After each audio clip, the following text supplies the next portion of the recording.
ফের ইসরায়েলি গোয়েন্দা ও সামরিক ঘাঁটিতে ইরানের মিসাইল হামলা। এবার ইসরায়েলের গভীরে হুতিদের রকেট হামলা। ইরানের নতুন প্রজন্মের ক্ষেপণাস্ত্র বিশ্বকে চমকে দেবে সর্বোচ্চ পর্যায়ে প্রস্তুতি।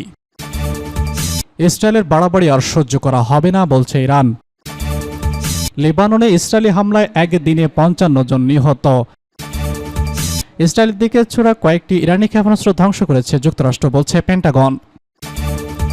ফের ইসরায়েলি গোয়েন্দা ও সামরিক ঘাঁটিতে ইরানের মিসাইল হামলা। ইসরায়েলের আরও 3টি সামরিক ঘাঁটি এবং একটি গোয়েন্দা সদর দপ্তরে লক্ষ্য করে ফের ক্ষেপণাস্ত্র হামলা চালিয়েছে ইরান। মঙ্গলবার দিবাগত রাতে এই ক্ষেপণাস্ত্র ছোড়া হয় এবং এতে ইসরায়েলের অবস্থানগুলোর ব্যাপক ক্ষতি হয়েছে বলে নিশ্চিত করেছে ইরানের প্রতিরক্ষামন্ত্রী ব্রিগেডিয়ার জেনারেল আজিজ নাসির জাদেহ। বুধবার সকালে মন্ত্রিসভার বৈঠকের পর তিনি কথা বলেন। ইরানের ইসলামিক রেজলিউশনারি গার্ড কর্পস জানিয়েছে, ইসরায়েলে চালানো প্রতিরোধমূলক হামলায় প্রায় 90% ক্ষেপণাস্ত্র সঠিকভাবে লক্ষ্যবস্তুতে আঘাত করেছে। ইসরায়েলে চালানো এই অভিযানটি হামাস প্রধান ইসমাইল হানিয়া, হিজবুল্লাহ নেতা সায়েদ হাসান নাসরাল্লাহ এবং আইআরজিসির কমান্ডার আব্বাস ফিরোজদাহের হত্যার প্রতিশোধ হিসেবে পরিচালিত হয়েছে বলেও জানিয়েছে আইআরজিসি। নাসির জাদেহ বলেছেন, অপারেশন টু প্রমিক নামটি এই অভিযানে সফলভাবে সম্পন্ন হয়েছে। মিসাইলগুলো ইসরায়েলের 90%-এরও বেশি লক্ষ্যে আঘাত এনেছে এবং এটি সম্পূর্ণভাবে আন্তর্জাতিক আইনের সঙ্গে সম্পূর্ণ ছিল। সেই সঙ্গে ইরানের হামলার লক্ষ্যবস্তুতে কোনো বেসামরিক স্থাপনা ছিল না বলেও জোর দেন তিনি। এদিকে ইরানের অভিযানমুখী ইসরায়েলের উপর চাপ বৃদ্ধি করেছে এবং মধ্যপ্রাচ্যের রাজনৈতিক উত্তেজনাকে আরও বাড়িয়ে তুলেছে। ইরানের এই পদক্ষেপ সম্প্রীতি অঞ্চলের সংঘাত উত্তেজনার মধ্যে একটি সম্পূর্ণ প্রতিক্রিয়া হিসেবে দেখা দিচ্ছে। সূত্র বিবিসি। এবার ইসরায়েলের গভীরে হুতিদের রকেট হামলা। ইয়েমেনের হুতি বিদ্রোহীরা ইসরায়েলের ভিতরে ক্রুজ ক্ষেপণাস্ত্র দিয়ে হামলা চালিয়েছে। বুধবার এএফপির প্রতিবেদনে হুতিদের সশস্ত্র বাহিনীর বরাত দিয়ে এ তথ্য জানানো হয়েছে।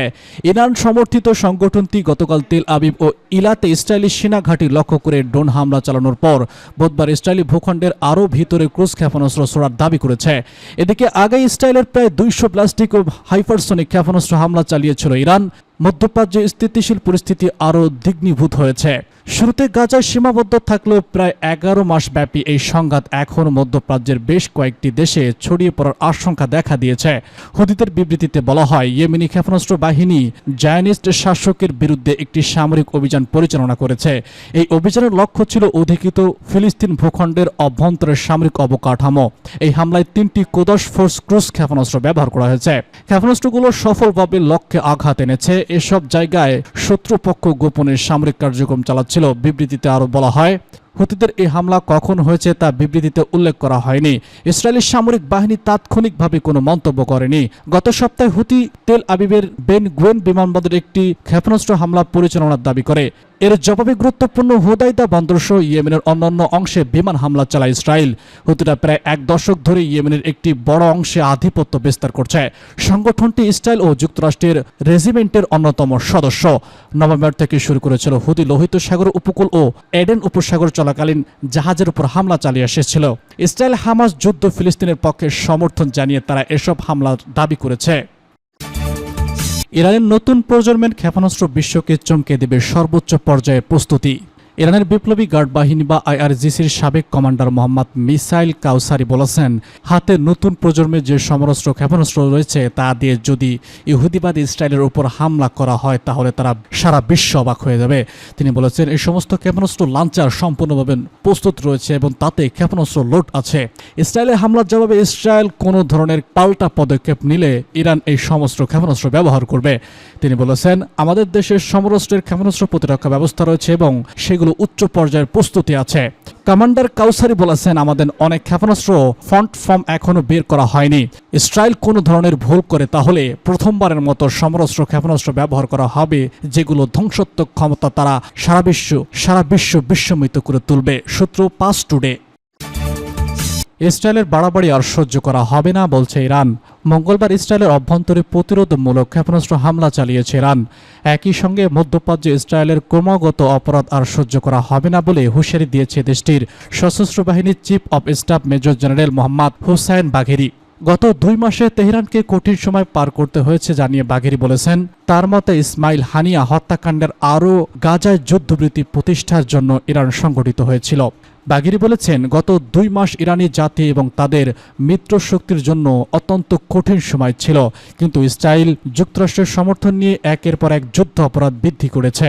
বাগিরি আরও বলেছেন, ইসরায়েলের ঘৃণ্য আচরণ সত্ত্বেও ইরান শুধুমাত্র তেল আবিবের বেসামরিক কেন্দ্রগুলোকে লক্ষ্যবস্তু করেছে। তাছাড়া এই হামলা তেহরান লক্ষ্য অর্জন করেছেন বলেও দাবি করেছেন তিনি। ইসরায়েলের হামলায় বিস্তৃতি নিয়ে তিনি আরও বলেছেন, মোসাদের সদর দপ্তর, নেভিম, এয়ারফোর্স এবং এয়ারবেসিকে লক্ষ্যবস্তু করা হয়। এছাড়া এই অভিযানে গাজার আশেপাশের অঞ্চলে কৌশলগত রাডার, পাশাপাশি ট্যাঙ্ক, কর্মী বাহক এবং ইসরায়েলের গোয়েন্দা কেন্দ্রগুলো লক্ষ্যবস্তু করা হয়েছিল, যা গাজার জনগণের গণহত্যার দাবি ছিল।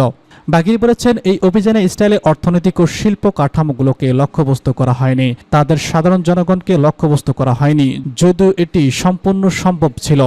বাগিরি সতর্ক করে আরও বলেছেন, ইসরায়েল সরকার উন্মাদনার স্তরে পৌঁছেছে। যদি মার্কিন যুক্তরাষ্ট্র এবং ইউরোপীয় ইউনিয়ন নিয়ন্ত্রণ না হয় এবং এই ধরনের অপরাধ চালিয়ে যেতে বা তাদের সার্বভৌমত্ব এবং আঞ্চলিক অখণ্ডতার বিরুদ্ধে ব্যবস্থা নিতে চায়, তাহলে আজকে রাতের অভিযানটি আরও বড় আকার পূর্ণবৃত্ত হবে। পূর্ণমাত্রায় তাদের সব অবকাঠামোতে আঘাত করা হবে। লেবাননে ইসরায়েলি হামলায় একদিনে 55 জন নিহত। লেবাননে ইসরায়েলি হামলায় গত মঙ্গলবার একদিনে 55 জন নিহত হয়েছেন, আহত হয়েছেন 156 জন। লেবাননের স্বাস্থ্য মন্ত্রণালয় তথ্য জানিয়েছে। এর আগের দিন অর্থাৎ সোমবার ইসরায়েলি হামলায় একদিনে 95 জন নিহত হওয়ার খবর জানিয়েছিল লেবাননের স্বাস্থ্য মন্ত্রণালয়। ওই দিন আহত হয়েছে 172 জন। স্বাস্থ্য মন্ত্রণালয় কর্মকর্তারা জানান, 2 সপ্তাহ ধরে চলা মুহুর্মুহু হামলায় লেবাননের 1000-এর বেশি মানুষ নিহত হয়েছেন। দেশটির 11 লাখের বেশি মানুষ বাস্তুচ্যুত হয়েছেন। এদিকে গতকাল এক বিবৃতিতে লেবাননের দক্ষিণাঞ্চল গ্রামগুলোর সুনির্দিষ্ট লক্ষ্যবস্তুতে স্থল অভিযান শুরু করার পর কথা জানায় ইসরায়েলের সামরিক বাহিনী। বিবৃতিতে বলা হয়, লেবাননের দক্ষিণাঞ্চলের সীমান্ত লগ্ন গ্রামগুলোর হিজবুল্লাহর লক্ষ্যবস্তুতে বিমান হামলা চালানো হয়েছে। একই সঙ্গে সেখানে স্থল অভিযানও প্রবেশ করেছে। 2 সপ্তাহ ধরে রাজধানী বৈরুত সহ লেবাননের বিভিন্ন জায়গায় হিজবুল্লাহ বিরুদ্ধে জোরালো হামলা চালিয়ে আসছে ইসরায়েলি বাহিনী। গত শুক্রবার বৈরুতের দক্ষিণাঞ্চলে হামলায় নিহত হয়েছে হিজবুল্লাহর হাসান নাসরুল্লাহ। ইসরায়েলের দিকে ছোড়া কয়েকটি ইরানি ক্ষেপণাস্ত্র ধ্বংস করেছে যুক্তরাষ্ট্র, বলছে পেন্টাগন।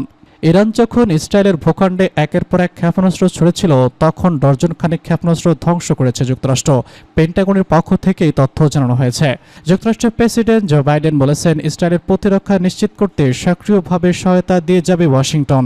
বাইডেন জানান, হামলার এই সময় তিনি সিচুয়েশন রুমে কাটিয়েছেন। জাতীয় নিরাপত্তাজনিত যে কোনো গুরুতর সংকটময় পরিস্থিতি হোয়াইট হাউসের এই কক্ষ থেকে সামাল দেওয়া হয়। ইরান থেকে ইসরায়েল দিকে প্রায় 180টি ক্ষেপণাস্ত্র ছোড়া হয়েছিল বলে জানিয়েছে ইসরায়েলের সামরিক বাহিনী। এর বেশিরভাগই ধ্বংস করা হয়েছে। ইরানের প্রেসিডেন্ট মাসুদ পেজেশকিয়ান হামলার পক্ষে যুক্তি দেখিয়ে বলেন, ইরানের নাগরিক ও স্বার্থ রক্ষার থেকে এটি একটি অপরাধিত প্রতিক্রিয়া। গত মঙ্গলবার পেন্টাগনের ব্রিফিংয়ে মেজর জেনারেল প্যাট্রিক রাইডার বলেছেন, মার্কিন নৌবাহিনীর দুটি যুদ্ধ থেকে ক্ষেপণাস্ত্র ধ্বংস করা হয়েছে। ধারণা করা হচ্ছে এসব ক্ষেপণাস্ত্র ইরান থেকে ছোড়া হয়েছিল। তবে তাদের হামলায় ইরানি ক্ষেপণাস্ত্রকে আঘাত করা হয়েছিল কিনা সে বিষয়ে কিছু বলেনি প্যাট্রিক রাইডার। মনে করা হচ্ছে এ বিষয়ে এখনও সুনির্দিষ্ট তথ্য নির্ধারণ করা হয়নি। মধ্যপ্রাচ্য জুড়ে সংঘাত ছড়িয়ে পড়ার পরিস্থিতি দেখা দিয়েছে। এমন এক সময় এই পরিস্থিতি দেখা দিচ্ছে যখন গাজার যুদ্ধবিরতি চুক্তি আঞ্চলিক শান্তি প্রতিষ্ঠায় জোরালো জো বাইডেন উদ্যোগী হয়েছিলেন। যদিও বাইডেন প্রশাসন ইসরায়েলকে অস্ত্র সরবরাহ বন্ধ করেনি। এর আগে হোয়াইট হাউসের জাতীয় নিরাপত্তা বিষয়ক মুখপাত্র জ্যাক সুলিভান বলেছিলেন, ইরানের হামলার সংঘাত ছড়িয়ে পড়তে বড় ধরনের ঘটনা ঘটতে পারে। তিনি সাংবাদিকদের আরও বলেছিলেন, এটা স্পষ্ট যে হামলায় পরিণতি গুরুতর হবে। বিষয়টি নিয়ে আমরা ইসরায়েলের সঙ্গে একত্রে কাজ করব। এদিকে যুক্তরাষ্ট্র পররাষ্ট্র মন্ত্রণালয়ের মুখপাত্র বলেছেন, এই অঞ্চলে উত্তেজনা কমাতে প্রতিরোধ ফ্রন্ট ও কূটনৈতিক উভয় কৌশল ব্যবহার করার চেষ্টা চলছে।